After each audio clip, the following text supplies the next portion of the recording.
haven't figured it out already, this was not meant to be my next ranking.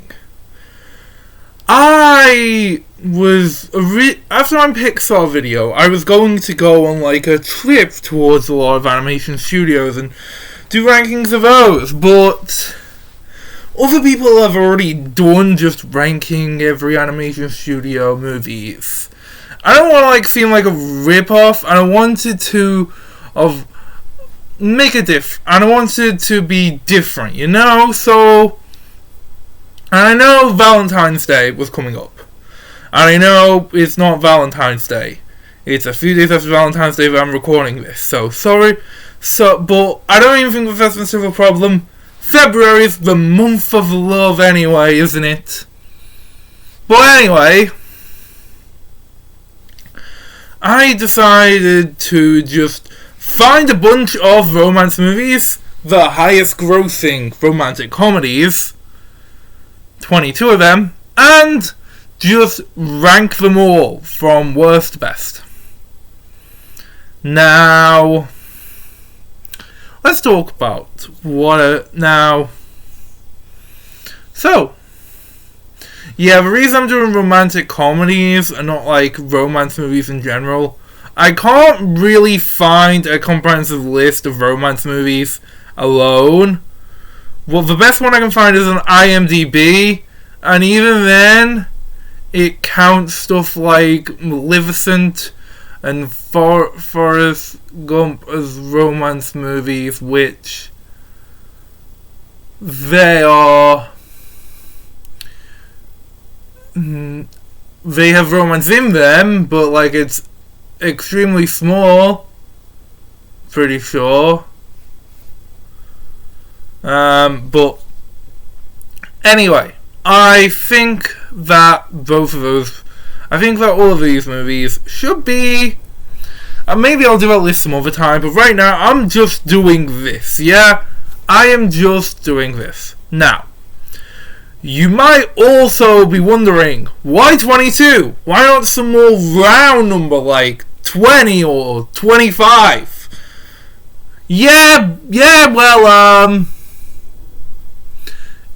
I'm turning 22. Probably on the day you're watching this video. Well, probably not, because unless you're watching in the future. But hopefully, if I get this video out, I'm 22. So I thought it would on the 22nd. So I thought it would be a nice way to celebrate my golden birthday and the whole occasional love thing of February. But sure. Now,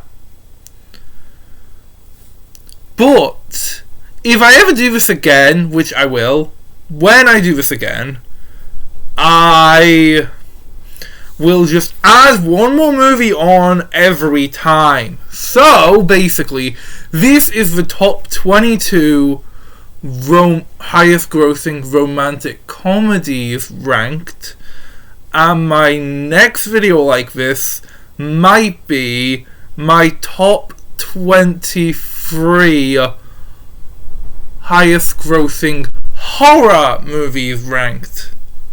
I know someone who watches these videos is doing a very big happy dance right now. And then, when I'm out of ideas, I'll do the top 35 westerns ranked.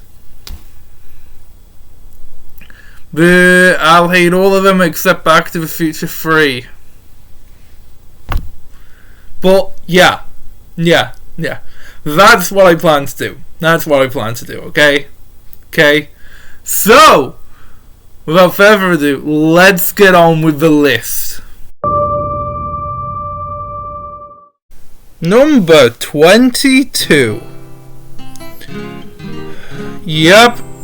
Last place is a movie I guarantee you've never heard of. Yeah, this was a weird one. This Chinese movie was the third in a series of films. So naturally, I wanted to see the other two for context before watching this one. I won't go into them in much detail because, well, they're not on this list, but I think my thoughts on them are still relevant. The first one was mostly pretty dull, until the ending, which I actually quite liked. The second one was kind of the opposite. While I was into most of the movie until the last act or so, well, I started to really dislike it. The third one? Well, I kind of hate it for one I have to talk about, because it's by far the least interesting of the three. And this franchise is already not the most interesting one. I watched the first two, so the third would not be that confusing, but I still kind of found it confusing. Why these two new girlfriends are not the ones from the other two movies? Where did they come from? Why is nothing from the first two movies being referenced at all? I don't know. Maybe I missed something, but sometimes it really does feel like all three movies take place in different universes. Let me tell you the plot of this movie. Two men break up with their girlfriends. They think about getting back together with their girlfriends, and vice versa. That is it. Am I exaggerating? Well, maybe a little bit, I guess. But not even there as much as you probably think. As you can probably tell, plot this bare bones with three incredibly boring characters, and one really annoying character must be incredibly boring. And yes it is. And I don't really have a lot to say about it. Sorry if I've disappointed you, but this movie is just dull. It doesn't make me angry or just anything particularly offensive. It's just dreadfully boring. I don't even care to talk about it as a conclusion to a trilogy. Because it isn't a conclusion to a trilogy. Yeah, they made a fourth one of these, which makes it eligible for another series of this channel. If you want to see that video, please type a comment saying, watch the fourth one and do an EX-Files franchise deep dive, you lazy git. And I might think about doing it. I don't see why anyone would do that, as I doubt anyone in this audience cares about this dreadfully boring franchise. But wouldn't it be funny if someone did?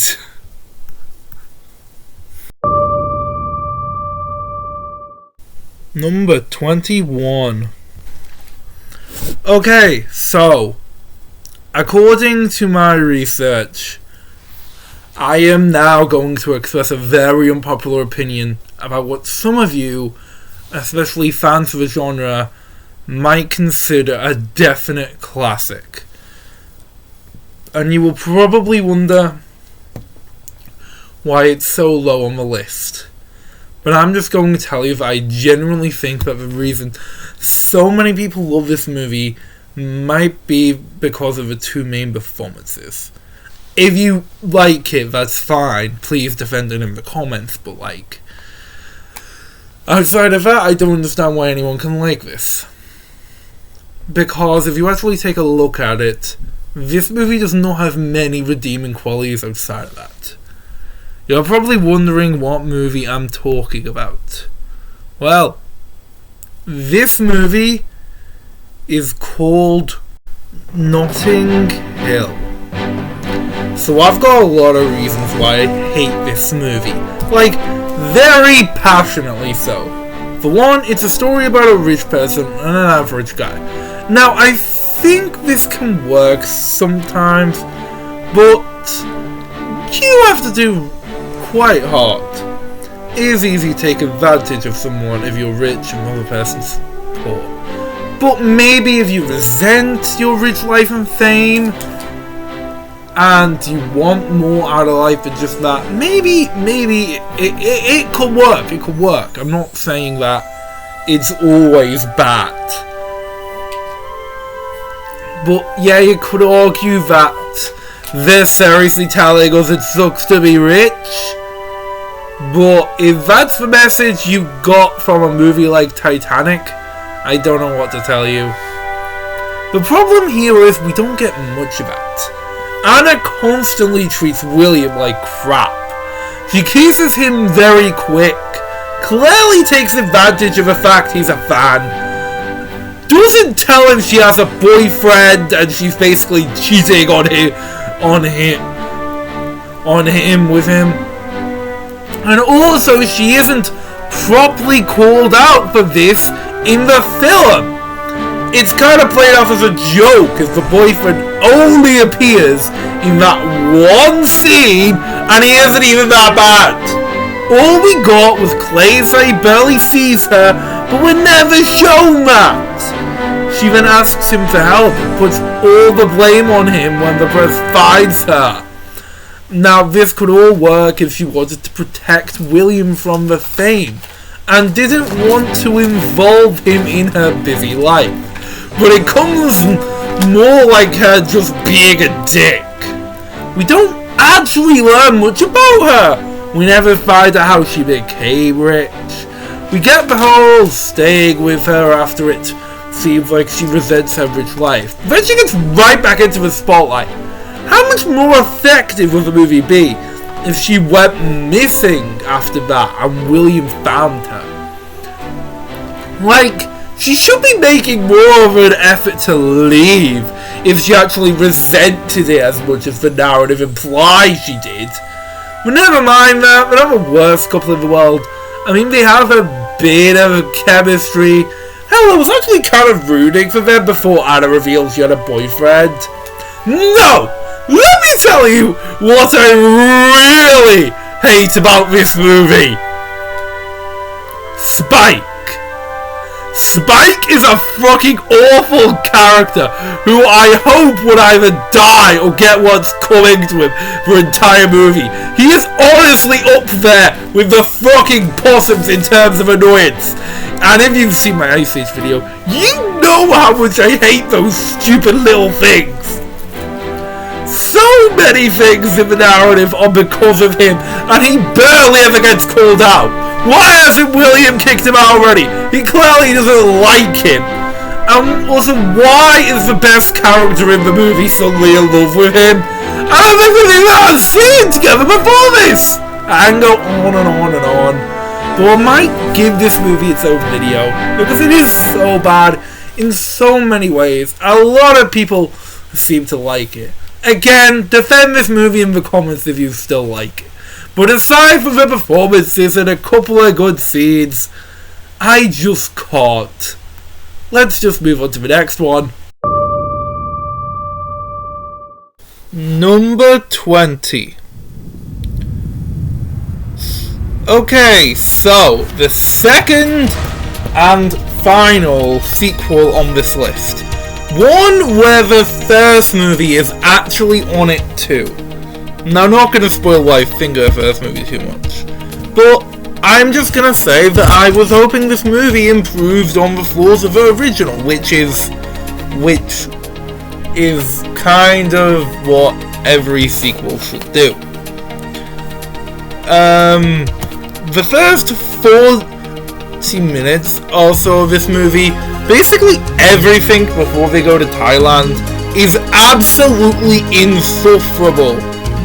It's nothing but these two fighting, either Mark doing something stupid or Bridget misunderstanding the situation. I was firmly in the belief that these two should not be together. I also don't like Mark that much in general. I'm not 100% sure what we should think of him. Am I supposed to like him? Well, I don't like him. I think he's an arrogant ass.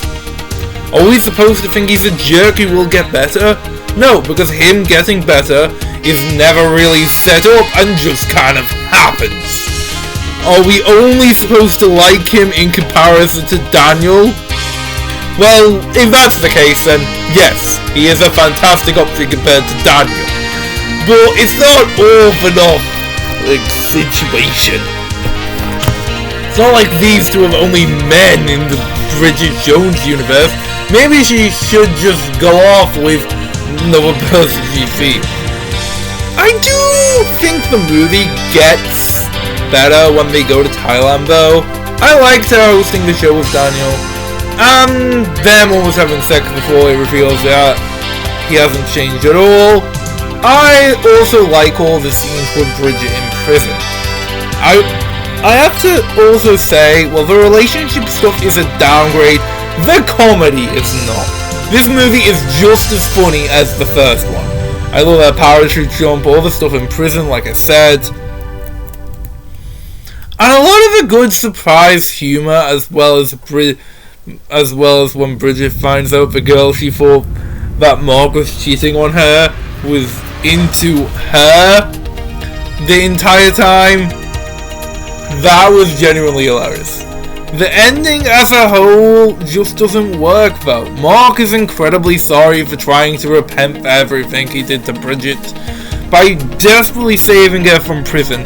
But we don't see that. Mark isn't in a single scene between her and Bridget's breakup, and between him and Bridget's breakup, and when he visits her at prison.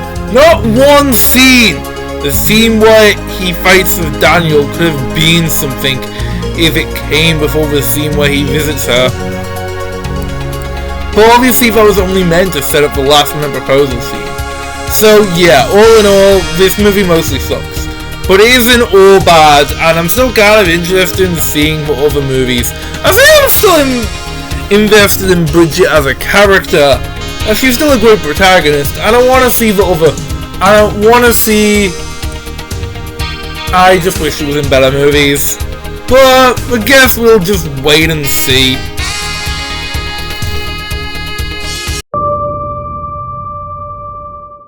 Number 19. Now, Jerry Maguire is another one, which I can't fully see the hype about. I don't think the movie is bad, but its romance aspect is what turns me off it. I think the first half is dramatically better than the second half. It's awful to see Tom Cruise be in such a good position at the beginning of the movie and then be in a bad one later because he woke up and decided to become a good person. His life basically getting destroyed because he made the decision to change. It definitely shows there are consequences to this, and I love it. This movie is more reactionary because he's already a good person. So where do we go from here? Well, I think that's partly where I think the movie fails. In my opinion, this movie should not have a romance. So yeah, it shouldn't be on this list. It should just be about Jerry and Rod's friendship, and Jerry's life getting ruined. Basically, for this movie to be good, yeah, it shouldn't be on this list. And this is because the romance sucks, and because it is the main focus of the second half of the movie. The second half of the movie kinda sucks. Once it starts to focus less on his friendship with Rod, and more on his romance with Dorothy, it just fails me. I lose interest. They get together way too quickly without any chemistry, and then he proposes just to cling on to her. Not good. And then they're married in the next scene. Okay, what? How long have they been together? How long was he with the fiancée at the beginning of the movie? Much longer than he was with Dorothy, it seems. So you kind of get the sense she loves him, but you never get the sense he loves her. It's not well played at all. So yeah, this movie takes a quick nosedive, but a lot of it is really good. So I guess it's still kind of worth a watch. But I might not do that again. Next, please. Number 18. So, the next movie on this list is As Good As It Gets. What do you mean? We're only on number 18. No, the movie is as good as it gets. Then why isn't it number 1 then? Never mind. Just tell us what the movie is, please. I told you twice already. The movie is called As Good As It Gets.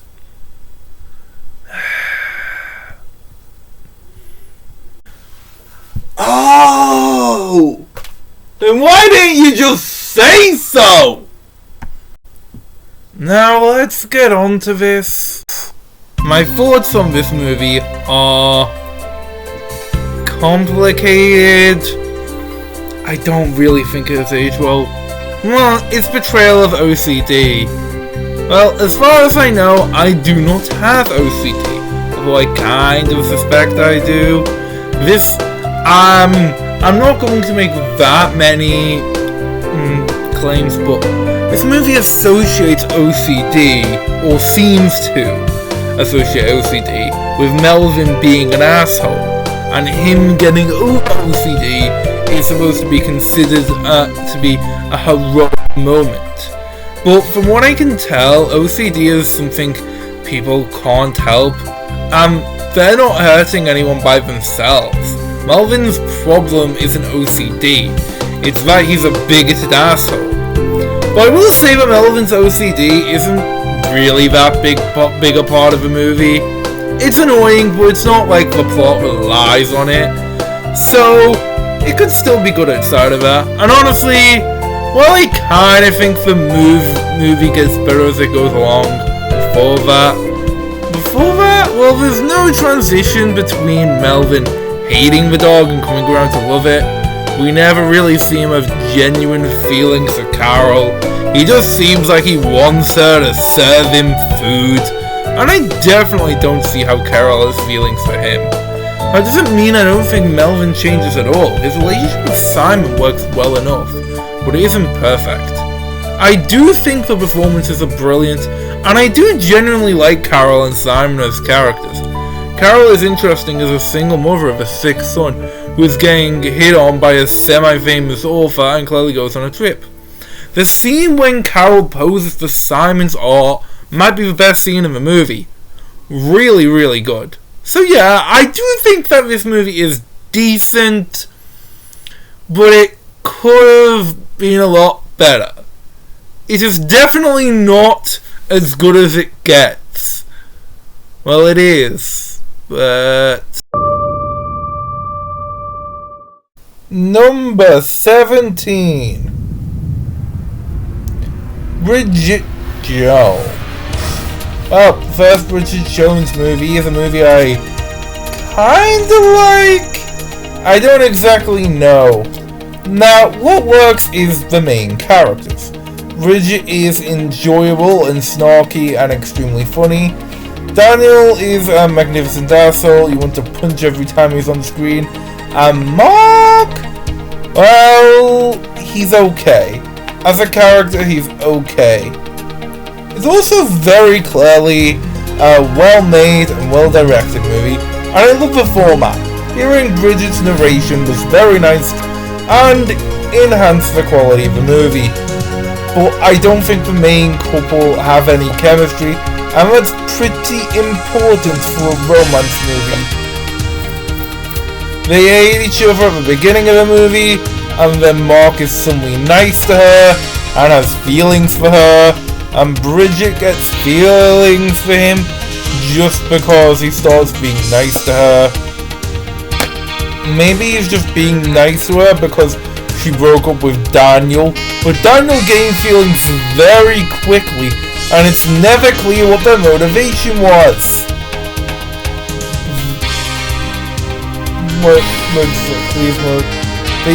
So, yeah, this movie is not bad still. I mean, I do think it's a really funny movie with a lot of great jokes. But while I think I still like it, it has so many contrived elements that I don't think I can rate it any higher.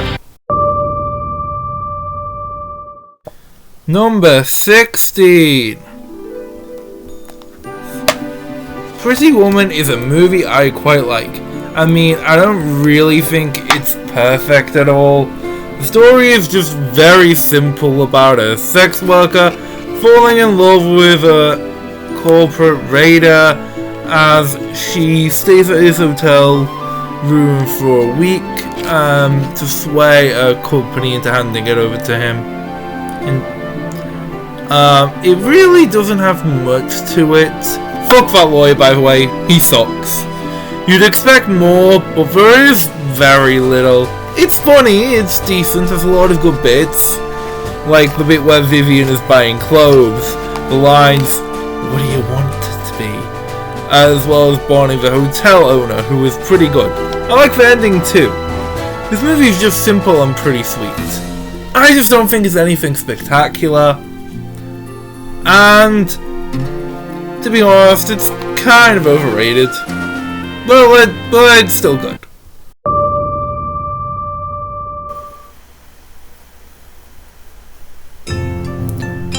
The Proposal is another one I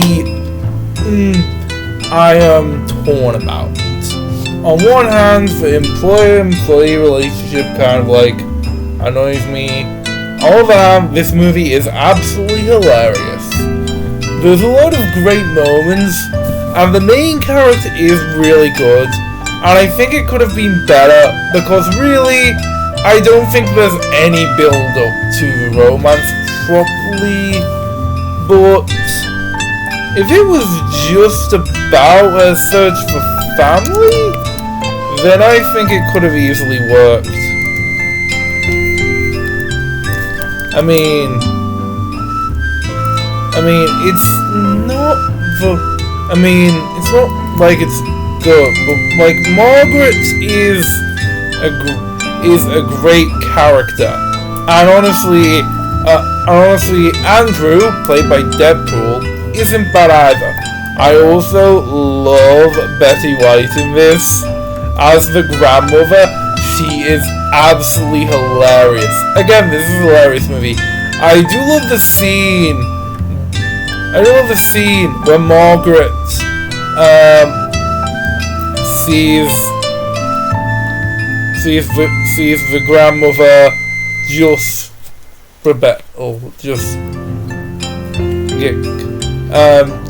meditate. It's fun. This is a fun movie, although not being the most consistently romantic one. I guess there's just a lot of movies in here. Funny, but good in the comedy, but not so good in the romance. Number 14. What Women Want is a movie that is kind of turning me off due to the title. And yes, it does star someone, but honestly, I do really like this movie in quite a few ways. Mel Gibson plays himself. Actually he plays a misogynistic asshole who works at Nike instead of being an actor. And one day trying on women's products, he can suddenly hear all women's faults. This is definitely not what I thought the movie was gonna be about, but I do think it's not bad. Nick's character development in becoming a better person is very gradual and does not feel rushed at all. It fits the regular formula, hating it, taking advantage, and then using it to become a better person. It's pretty interesting later. There's a lot of good jokes in it as well. I like the part. I like his relationship with the coffee shop girl, like the scene where she thinks he's gay and he just goes along with it. I like quite a bit about this movie. With all that said though, this movie does have quite a few issues. I'm not really invested in Nick and his daughter, and that subplot feels like it's just there to fill time. Nick is a little too unpleasant at the beginning of the movie, although it is needed obviously. But the biggest problem I have is the ending. I'm not saying he shouldn't have lost the ability at the end. I think he should have lost it when he truly learned his lesson. You might be saying, but he did, you said his development was gradual. Yes, but still. I think he should have lost his ability after apologizing to Darcy. At the point where he loses it, he has changed his point of view on women. But he still hasn't done any significant action to prove that. He stood up for Darcy, yes, which never implied that's what lost him the ability. And I think apologizing is a real step in the right direction. Especially, they could have done it after he stopped the photocopy girl from committing suicide as well, but that one did, but that wasn't implied. So I don't like how Darcy immediately takes him back either. I get that you wanted a heartfelt ending, but if your boyfriend of a couple of weeks at most said that he sabotaged you for all that time and got you fired, you wouldn't immediately take him back. So yeah, I think this movie is good enough, but there's quite a bit holding it back. And yeah, it's ironic that Mel Gibson played a guy who went through character development. Maybe he should take a lesson from this movie.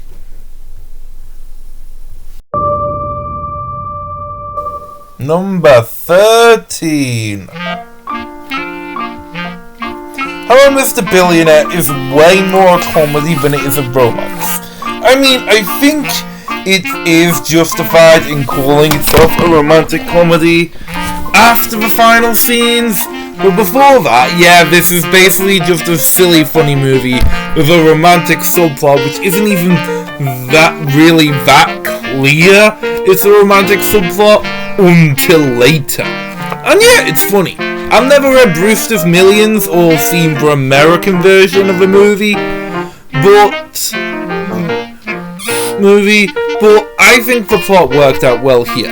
An incredibly unlucky loser whose job is just an awful goalkeeper finds out he inherited billions of yuans and to get 30 billion, and he has to spend 1 billion in just a month. Obviously, he can't tell anyone or own any valuables at the end. The premise itself screams hilarity for them, and if for the most part does not disappoint. The part where the dumb best friend says it's great to be a dog to the breakdown he has when the company is making money for his generosity. I mean, funny as hell. The story of this movie is very simple and well put together. With all this said, well, the comedy is great. Everything else in the movie is not the best. The main characters are funny, but not are interesting and likable that much. I kinda like the love interest assistant girl, but she isn't anything spectacular, and I don't see any chemistry at all between her and the main character. Characterization is what you look to media for. But this is a comedy, so I can just kinda shrug it along. But the romance is just not as good compared to other movies. Still, I do enjoy it, and I would recommend it if you're okay watching foreign movies subbed, or if you're Chinese yourself and haven't seen it. Either way, it's pretty good. Number 12. Now, Something's Gotta Give is a nice, feel-good movie for the ages. But is it good? Well, mostly yes. As he said, the general feel is the best part, but it also kind of like the characters. I'd say the first half is way more focused on Erica, while the second half is focused on Harry. Actually, An hour in, I thought I wasn't going to like this movie much, as Harry is incredibly bland. But honestly, he's not, at least in the second hour. Erica is still more interesting, though. Diane Keaton is stellar, and she ends up being a traumatized mess of a character. As a single mother, I love what she has to offer, and I love the play she writes about Harry. Harry's troubles are played subtly throughout most of the movie. He's a misogynistic nutcase who takes advantage of younger women. They play it slowly until the end, where he's faced with the possibility of his own death. He goes through clear character development after meeting Erica and spending time with her. I do like how he's dating her daughter first, which makes the romance even more chaotic. I do like Marin in general. I think she's quite enjoyable. Despite all this, I do think the movie is far from perfect. There are some moments which lag, it's definitely too long, and honestly, Erica's romance with the Doctor completely fails, and is totally unnecessary. We don't need extra love triangle drama here, or love square, I guess. But that's kind of an essential part to get a movie started. This side's romance with the Doctor doesn't really have much purpose except to make the ending more thematic. And you could easily just have a random boyfriend there as a supplement. But all in all, quite a very good movie, just not a great one. Number 11. So, I wonder what the next movie I have to talk about is... You've Got Mail! Oh, okay. I didn't know it was the type of I was big enough a YouTuber to get mail, but go on, read it out to me. No, Patrick, that's what the movie is called. Can you seriously not get it right now? Oh, yeah.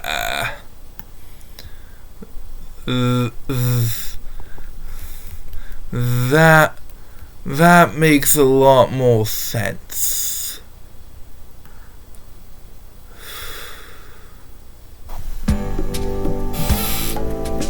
So, yeah, this movie's good. I mean, how can you have Tom Hanks be in a movie and have it not be good? But I only think it's the best thing ever. It's a really funny premise. Two people who are enemies in real life are also close online friends in real life. It's the kind of movie that will be made today. Or maybe it wouldn't, because so much media nowadays is telling us social media is inherently bad and online friendships don't even exist. Well, this movie kind of portrays it as very wholesome. I'm not saying don't be cautious online, of course. I had a cyber stalker myself, so I know what it's like, but it's definitely not inherently dangerous. Now, back to the movie. I do feel real chemistry between this online relationship, but in real life, I'm sorry, what really happened after our business got shut down? It feels like this movie was cut short, as after that point, our two leads are the only characters we see for the rest of the movie. Where is she working? What is she doing? I'm surprised the business even got shut down in the first place. I was expecting Joe to cancel his plans to open a store in that place after he finds out who Shop Girl is, but surprisingly no. And I do like her relationship with the people in the store. And while it would have been a predictable option, here I might have liked the predictable option. I do think him becoming friends with her in real life is cute. I do like how they both don't find out at the same time, although he's kind of making it obvious to her. So overall, I do like this movie, but I don't find it spectacular or anything. On to the next one!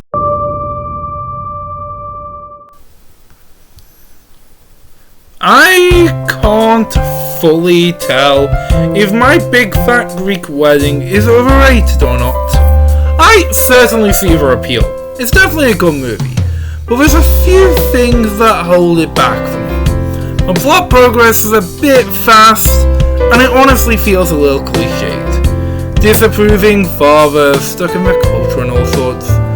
It reminds me of another movie I talked about my first ranking, Elemental. I mean, am I crazy, or are these two just very similar movies?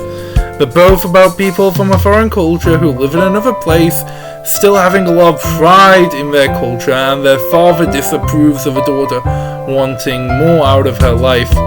Hell, they even both still own a restaurant? Although they obviously play a much bigger role in Elemental, but still, they feel like near the same movie. Is this intentional on Pixar's part? I don't know, but it certainly feels weird. But that's kind of irrelevant. I don't really like Ian being part of a church either. I mean, doesn't that break the point of a movie, not breaking tradition? I don't get it. What is the point exactly? But whatever, it's still a fun movie with lots of great jokes, like the scene where they're introducing so many family members called Nick. Hilarious. I'd also rate the romance in this movie pretty highly. They were cute and well, a bit bland, but don't feel toxic at all like other couples here. I mean, you're really going to say the couple in Notting Hill are better than this? Well, apparently people are, because it all has almost 10% more than the former on Rotten Tomatoes. Why? Number 9. 4 Weddings and a Funeral is a movie that gets straight to the point. The movie can be split into 5 parts. The first wedding, the second wedding, the third wedding, the funeral, and the fourth wedding.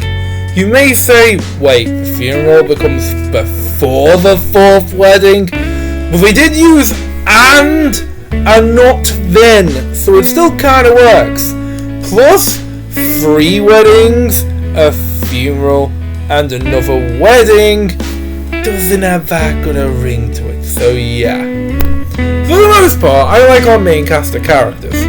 Charles is a very likeable, everyman kind of protagonist, who we follow throughout 5 of the church services. 5 of the church services.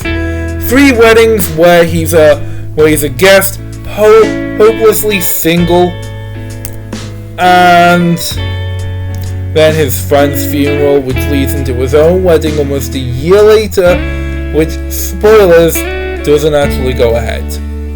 He's clearly not great a guy, but he's still likable enough. I like his friends as a main cast too. I like Tom, I like Fiona, I like his deaf brother David.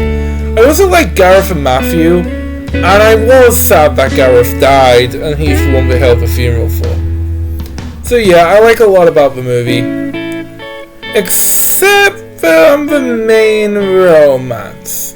It's not completely devoid of chemistry, but they really get no real bonding scenes outside from the one where he buys her a dress, which, yes, was a nice scene, but it never got me invested in this couple. Carrie herself is the most boring and flat character in the movie. Charles and his friends are great, but Carrie herself is just nothing. She barely has any personality to speak of other than being American, I guess. But aside from that, pretty great movie. Now let's continue. Number 8. The Mermaid is a very fun movie. It's just fun. It's definitely one of the funniest movies on this list. With so many great jokes and gags which work greatly. I particularly love the scenes of Shan trying to kill Juan and failing, as well as Juan found out they were all mermaids, and him trying to tell everyone. I also love the octopus. He is an extremely funny character in him pretending that there's just an octopus close to him. I was laughing at my head off in the scene where he was getting cooked. But the comedy isn't the only thing good about this movie. The story is also very engaging. I love where it goes and how it begins with Shan trying to kill Juan and then falling in love with her, and then falling in love with him, which of course is nothing new. But the ending is really fucking good. Roland, who is mostly just a secondary love interest, is kind of a twist villain who wants to destroy all the mare people, and it kind of works. Especially how the ending action scene was played out. It's very disturbing to see the mermaids all in a row getting killed off, as well as how brutal Shang gets injured. And Juan, well, yes, I do wonder how either of them survived this. It didn't bother me that much. I usually hate, like really hate, flashes to the future, but I think this one works. It shows how he has become and the clear character arc he went on. Shang gave him a new perspective. Granted, it does feel like a bit of a Disney romance with him proposing in a day, but I do think they have decent chemistry and it progresses well enough. So yeah, all in all, great movie. Would recommend it. So yeah, turns out I do like China after all. Just don't make any more EX-Files movies, please. Number 7. Coming to America is probably one of the funniest movies on this list. Like, a lot of them. I mean, it's certainly up there. I mean, you're surprised. Eddie Murphy is the fucking star. I mean, the story is good too. This movie is basically Notting Hill done well. The entire movie is about Akeem wanting to escape his royal life and meeting a smart, independent woman to bounce off of. He's willing to fully leave his rich life for her, something we never got an example before. And despite the fact she's not really got much screen time, I feel like we know quite a bit about Lisa, which was quite a bit of chemistry. And they do that with so little screen time together. And as I said, this movie is very funny. The basketball scene where the guy asks him for a picture, the scene where he gives two homeless people a stack of cash, and they all work out, as do all the scenes of him wanting to live poor. And McDowell's, totally nothing like McDonald's. Honestly, this movie has aged quite well considering it's the oldest movie on this list. The only one to come out before the 90s. It's interesting because it doesn't show much at all. It uses a lot of cliches very common now.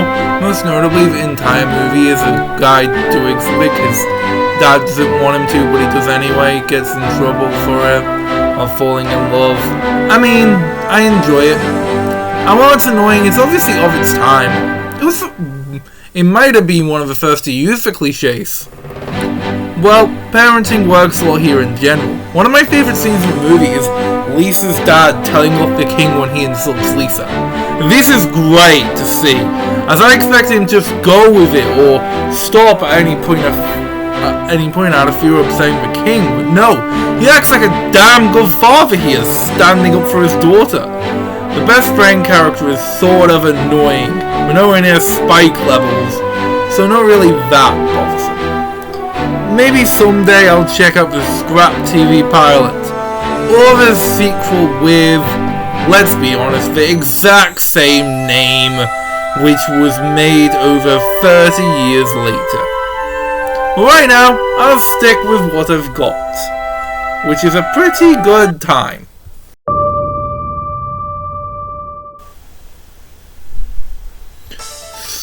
There's something about Mary. I don't fully know what to do. Well, I think this movie is extremely ahead of its time and has aged particularly well. All these incels chasing after the same girl is insanely funny.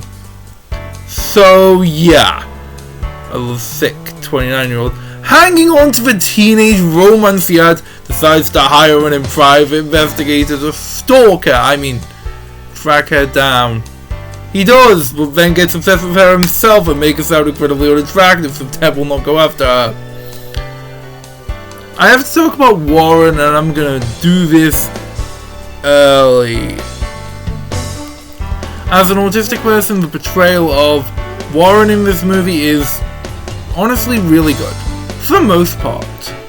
Obviously, no representation is perfect, but I think Warren is not a bad example of a neurodivergent character at all.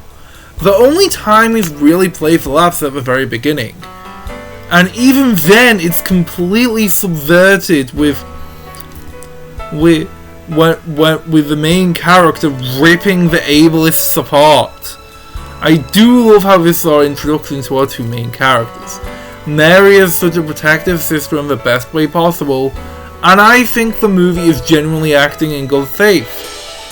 Again, it isn't 100% perfect. I'm not completely sure of what I think about the erratic violence, but I can't deny this is how some would act. We might talk a bit about this later. We're gonna get into spoiler territory here, so skip it if you want to see this movie. Unless, of course, you have the same attitude as spoilers as me. In that case, stay.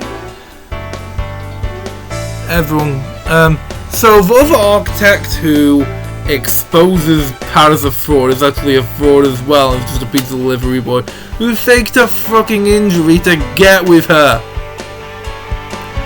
And yeah, I know what you're gonna say, Patrick, this is a textbook example of ableism. Disabled people are faking just to get attention is a classic ableist trope, yes. With Warren in the movie, yes, is a very different kind of disabled, but having counter examples itself proves he's just an outlier. It doesn't bother me that much. Anyway, that twist really surprised me, especially in the way it was presented, but it was foreshadowed and clearly makes sense with the narrative. And the twist with Ted's best friend was good too. He was actually her stalker boyfriend who she got a restraining order against. Been playing him all along. Mentally disturbed. This movie hit me. The ending in general is something we have to talk about. Obviously, we're supposed to see Ted sacrificing his happiness as a way Mary can get hers is supposed to be a reason why he deserves Mary at the end.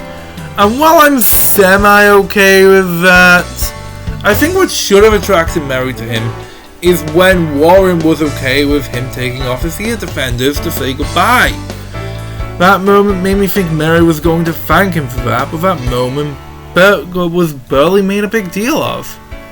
It's not the worst way to have the two main characters get together, but it still brings out an interesting story. All in all, though, this is a great movie and has aged remarkably well, and I would recommend it.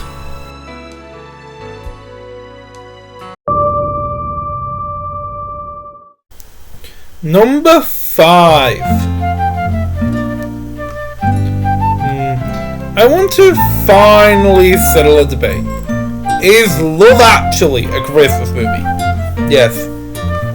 Christmas is an essential part of all of these stories, and for some it is sure necessary. The pop star plot is about bastardizing a love song to make it a Christmas song. One of the most essential parts of the Alan Rickman plot is when the wife confronts him over a present he got someone else for Christmas, and the kid asking to go out for a nativity, so obviously it's a Christmas movie. Some stuff like the Prime Minister story can be told anytime, I guess, but at least a good number need to be told at Christmas. But enough about that. You guys want to know what I genuinely think of the movie. Well, personally, I think it's brilliant. It's not perfect, but still a genuinely great movie. I'm going to go through all the stories one by one. Consider this a mini ranking. The worst is undoubtedly the one about the pervert. It feels really stupid that a guy just got what he wanted in the end in that bunch of girlfriends, which really wasn't needed. Now, obviously, I'm not going to call the movie misogynistic with this, but as I like a lot of the female characters in it, but I think it's more that this movie hates America and thus American women, so they fall for the pervert. Like it does clearly hate America, judging by another plot.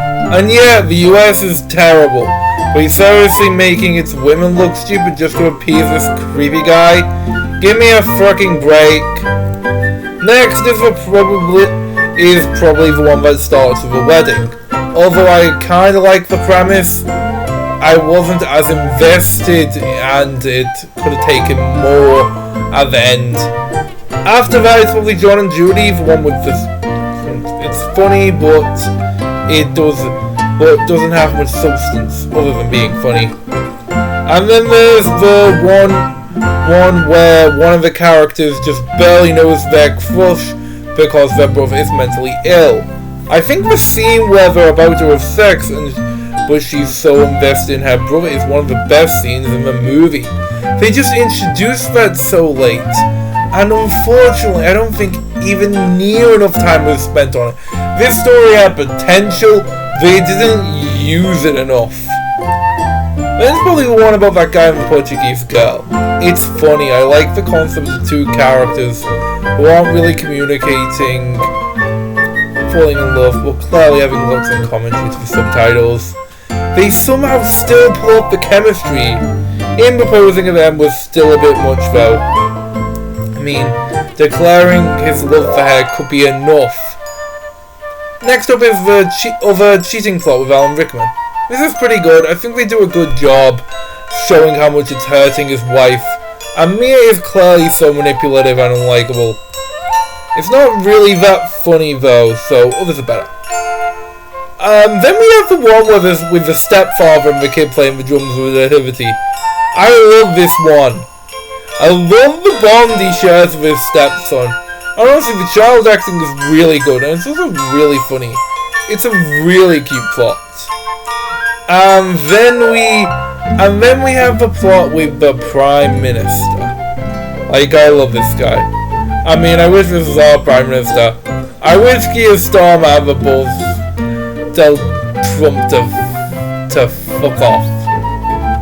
But obviously, this isn't realistic at all, and it would have very much lasting effects on the country. But the scene worked incredibly well, though, showing he really cares for Natalie and she cares for him.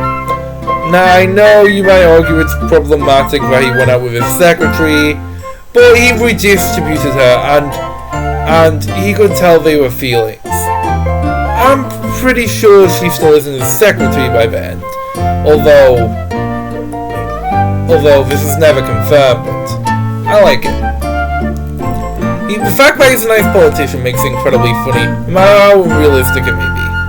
My favourite is undoubtedly the worn-out pop star strolling around with his manager, not giving a shit about anything, constantly criticising his own music. That opening scene is hilarious, that interview is even better, the scene where he's confessing love to his manager is pretty good too. I love everything about it. If anything, I wish this could have been in the movie more. As for how they connect the stories, that's pretty good too. I like how we get reminded of these small connections throughout the movie. This world seems so big, it's so connected. I kind of get why some people don't like this movie. For me, it's become a pretty good favourite of mine of these movies. And I can't wait to watch it again next Christmas. Or this Christmas, I guess. Number 4. So, Hitch is a weird movie to be up this high, but I genuinely really like it. It's got an intriguing story that goes places. and focuses on two interesting characters throughout its entire run. Great performances too with Will Smith and Eva Mendes. I also like the characters of Albert and Allegra. It's obviously not fleshed out, but they do a lot of time into it. Hitch is a funny, endearing, and likable protagonist. He has his flaws, but I do like his arc in the movie. Sarah is also funny and endearing. The two play off each other really well. One thing though I don't really like with this movie is the ending. It's very chaotic and they take forever to reunite on the car chase. Plus, the movie frames Hitch as more of a wrong than he should be. Yes, he shouldn't have been pushing his way of romance onto others, as there's many ways to love, but he still boosted their confidence and gave suggestions. Well, yes, it was mostly the people running it making the decisions. It's not like he did nothing. But still, an enjoyable flick.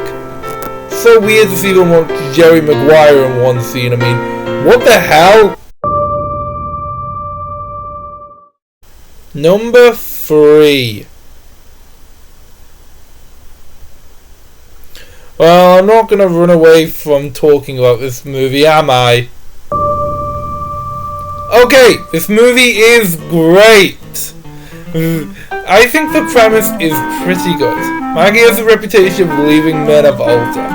So of course she's going to be painted as a manipulative, horrible snake who just goes through man after man, betraying all of them, when actually she's a vulnerable woman, unsure of what she wants and noticing that in the worst moment, instead of actively telling them. I mean, it would annoy me too if I were one of her attempts. But hey, the only relationship I've ever been in rightfully ended because we didn't have anything in common. So I can relate to this movie quite enough. So yeah, Maggie had a great arc of discovering herself and finding out what she actually wants in life. And it's all helped by a wonderful performance from Julia Roberts. You're probably wondering though what I think of Ike. Well, I do mostly like him. He's obviously supposed to be a bit of a scumbag at the beginning, and him growing to like Maggie is portrayed decently, but he only really understands her because he's asked stuff about everyone and to everyone and worked it out. I think there should have been more scenes of him later. For what we get, it's good. The supporting cast is mostly good too. Maggie's friends and families are incredibly judgmental, and they like it. I mean, I don't think I can handle this woman if I knew her in real life, but she did finally get someone who understands her.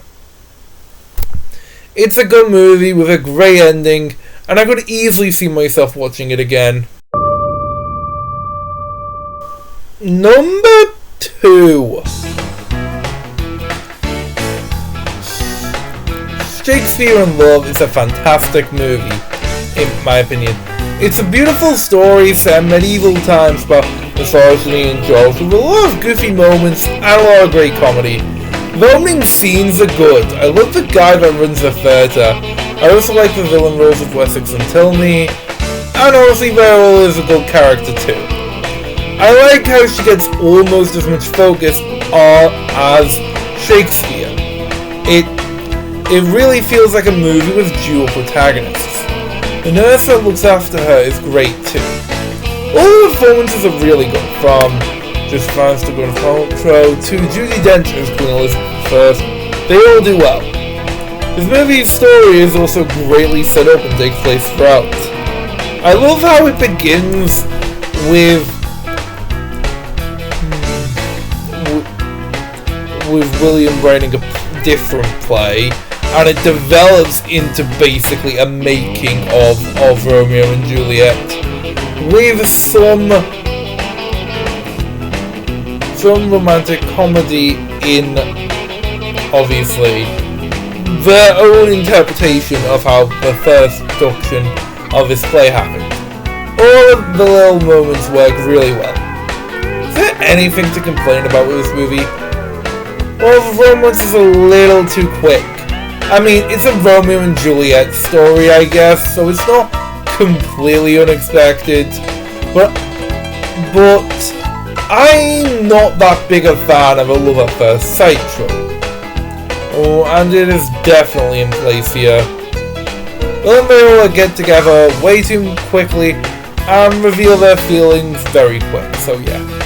However, I don't think it's that much of a problem here. I still find them an enjoyable enough couple, which are very loving and passionate. The relationship is not at all toxic, and I do ship it. Just at the beginning, it kind of came out of nowhere, you know. It's just a personal thing. And there's obvious inaccuracies, like there was no colony in Virginia, and Shakespeare adapted Romeo and Juliet. But I don't think historical inaccuracies are that big a problem with this movie. It's just a love story. I don't think it specifically glorifies anyone here for their own gain, or makes light of a specific awful event. So the historical inaccuracies are fine, I guess. You're wrong! The historical inaccuracies do matter! What? Well, Shakespeare never wrote any of his plays! They shown him being the guy that wrote and did everything in his plays! When it was actually they shown the guy that did actually write his plays get killed in a death that was actually faked! To hide it! This movie is spreading propaganda and lies! Calm down, dude. Why don't you just chill out? Who are you anyway? I do not need to chill out! I am Fact Trick! And, you better keep going with your defense. Let's just move on to my number one pick.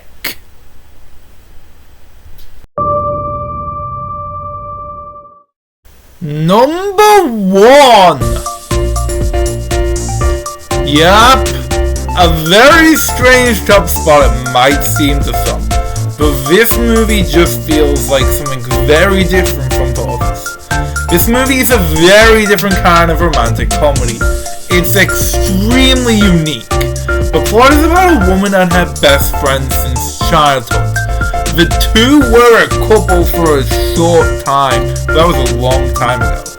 But to Michael's knowledge, Jules no longer has feelings for him. Although, that is simply not true. Jules loves Michael and keeps it to herself. So you can imagine she gets very jealous when she learns he's marrying someone else in a few days. She's even more upset when she finds out the girl he's marrying is an incredibly nice girl who seems to make him very happy because they are clearly in a stable and loving relationship. Something Jules and Michael's never was. Because of all this, she schemes to break them up and try to make Michael think Kimmy is awful, actually. Yep, the protagonist of the movie is really bad. But the point is, the movie is fully aware of this. Usually in a movie like this, Kimmy will turn out to be terrible, and Michael and Jules will get together after Jules exposes her. But I never really expected that's where it would go. Jules does not think Kimmy is a terrible person trying to steal the person she should be with. No, she's selfishly trying to make Michael think that's what Kimmy is. encouraging them that they have nothing in common is one small way. Writing an email basically asking his boss to fire him is another. But it's not like Jules is irredeemable. She goes through a character arc and ends up accepting Michael and Kimmy's relationship at the end. She is one of, if not the best and most interesting protagonist in any of these movies. Again, this is an extremely unique kind of movie. Can we have more movies set from the perspective of a jealous ex, where they are very much treated in the wrong, please? You're probably asking me, Patrick, this movie all seems well and good, but why is it number one? And to that I say, I don't really have any complaints about it. As well as having a great story and great character arcs, it's also funny, well written, well directed, well performed, and others. I haven't even mentioned George yet, a funny, great sidekick and voice of reason. He never takes over the movie, but it's always nice to see him when he's there. And yeah, there it is. The best of the 22 highest grossing romantic comedies of all time. So yeah, that was my ranking of the top 22 highest grossing romantic comedies of all time. How many movies have you seen? Because before this video, I had seen 0. Now I've seen all of them, and some of them have become favourites of mine. But what do I feel about the genre now? Because before this, I didn't really have that much of an opinion because I've barely seen any romantic comedies. But now, I can say I like the genre, or at least I like most of the movies on this list. There's only 2 I really hated. And but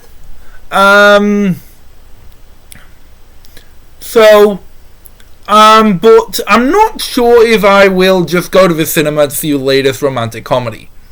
I'm not sure if I will. But anything is possible.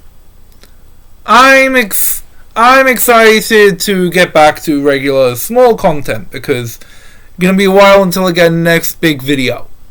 Because I need to chill out for a bit. So, I'll see you in my next video, whatever that may be. And if you liked this video, then please like or subscribe. And if you disliked it, please leave a hate comment, because we love to keep the algorithm happy, don't we? Now, I'll see ya in my next video. Bye.